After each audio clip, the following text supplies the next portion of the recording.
Now, we're going to switch gears, bring in my great friend, General Keith Kellogg, former U.S. Special Envoy for Ukraine, co-chair of the AFPI Center for American Security, and one great American patriot. General Keith, thank you for coming on.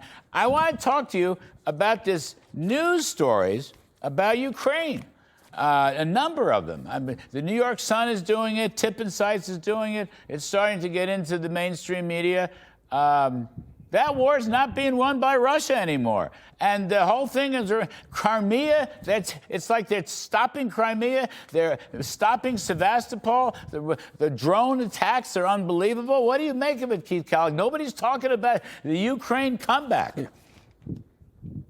Yeah, Larry, thanks for having me. Look, they're doing a great job right now. I listened to their defense minister, Fedorov, talked about isolating Crimea, the deep strikes they've had with drones. They're putting the Russians on their back foot.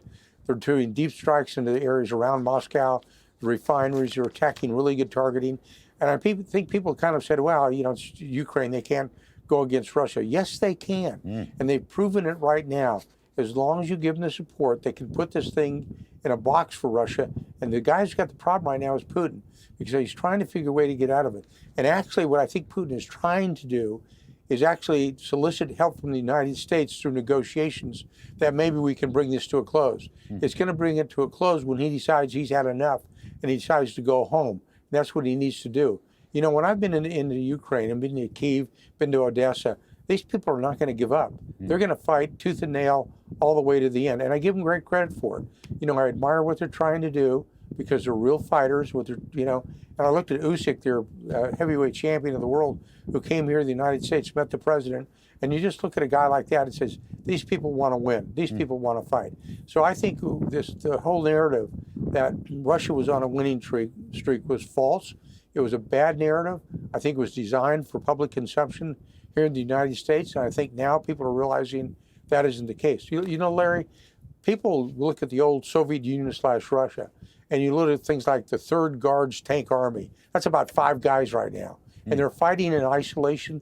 They're fighting individually. It's infiltration tactics. Well, drone warfare has changed Ukraine as well. I think they're on the front foot. I mean, the point I want to make is, from my reading, okay, you tell me if it's, but Ukraine drones, essentially missiles, unmanned missiles, they are hitting St. Petersburg. They are hitting Moscow.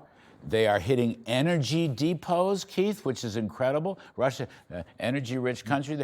Also, the Belarus, which was a haven for Russian activity to launch into Ukraine, now has backed off because Zelensky told them to back off, otherwise he would hit them too.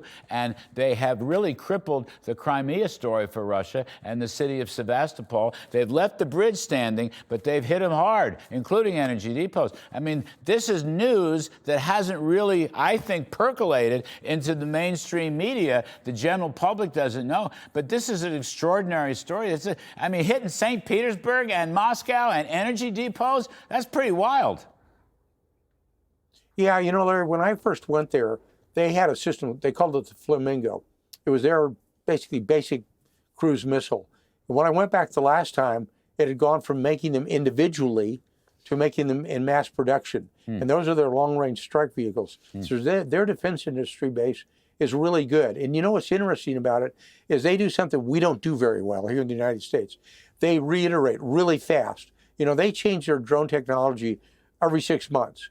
Yeah. So they make an advantage of their drone industry. And when I went to the drone industry and the place, it's mobile. They move it all the time. And they had places that you would not believe they were building drones. And it's smart. They have to do that. But I give them great credit for innovation. And their defense minister, Fedorov, is very energetic. He's very smart. Strategically, he's attacking deep.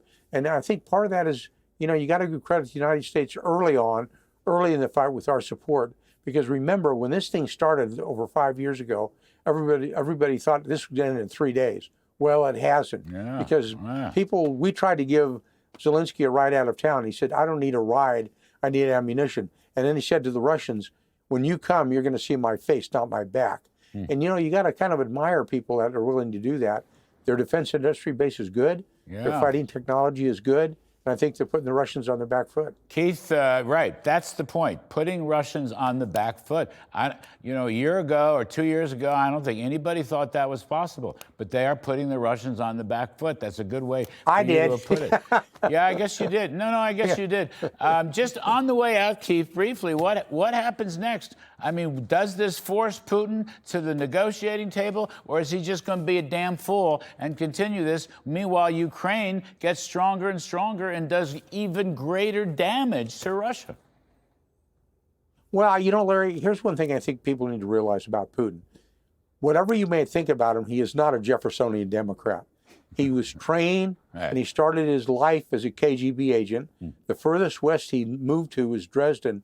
And once you're a KGB agent, you're always a KGB agent. Right. And I think now he's realized he got himself in a box, and he's trying to look like to the United States to help me get out of this fight.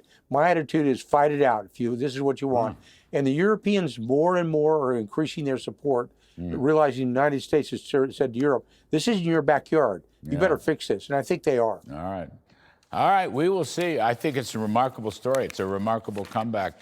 General Keith Kellogg, as always, thank you very much. Great to see you. All right, folks, now here.